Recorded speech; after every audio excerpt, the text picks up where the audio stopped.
পালকি দেখতে আসলে কেমন ছিল? কে কেমন ছিল? উফ, তুমি না। পালকির কথা বলছি। ও দেখতে কেমন ছিল? দাদু, তোমার চা রেডি। রেখে দে।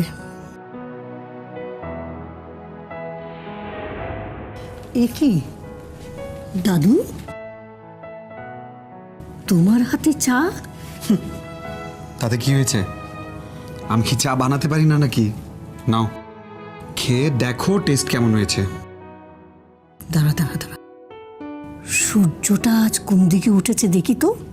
হ্যাঁ, সাদি রহমানের ছেলে কি না রান্নাঘরে গিয়ে আমার জন্য চা বানিয়ে এনেছে? ইয়েস, সাদি রহমানের ছেলে রান্নাঘরে গিয়ে তোমার জন্য চা বানিয়ে এনেছে।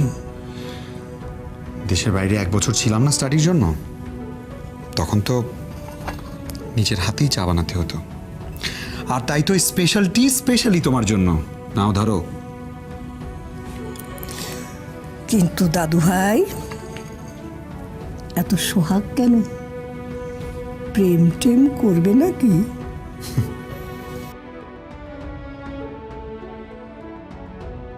প্রেম তোমার সঙ্গে ও তো সবসময় করছি। এখন চাটা আগে চুমুক দাও, তারপর বলছি কাজের কথা। ওয়ালটন এখন দেশের সীমানা পেরিয়ে পৌঁছে গিয়েছে 50টিরও বেশি দেশে। ওয়ালটন, ঘরে ঘরে বিশ্বজুড়ে।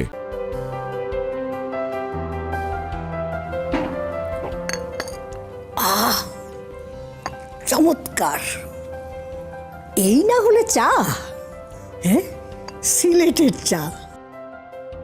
কিন্তু দাদু ভাই, এত সোহাগ কেন শুনি? একটা কথা জানার জন্য। কি কথা?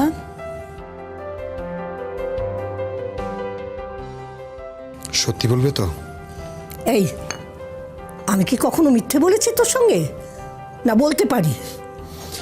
না না, তুমি মিথ্যা বলতে পারো না।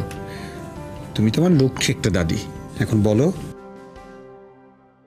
পালকি দেখতে আসলে কেমন ছিল? কে কেমন ছিল? উফ, তুমি না। পালকির কথা বলছি। ও দেখতে কেমন ছিল? তুমি কি বুড়ি হয়ে গেছো নাকি কানে কম শুনো? নাকি আমার কথা এড়িয়ে যাওয়ার জন্য তুমি না বুঝার ভান করছো? না, এড়িয়ে আমি যাচ্ছি না। এত বড় আনন্দের দিন আমার। আজ পালকি থাকলে আমি চিৎকার করে বলতাম, এই পালকি, দেখ দেখ দেখ, তোর স্বামী চা বানিয়ে ঘুষ দিয়ে আমার কাছ থেকে কথা বের করে নিতে চাইছে। তার স্ত্রী দেখতে কেমন ছিল?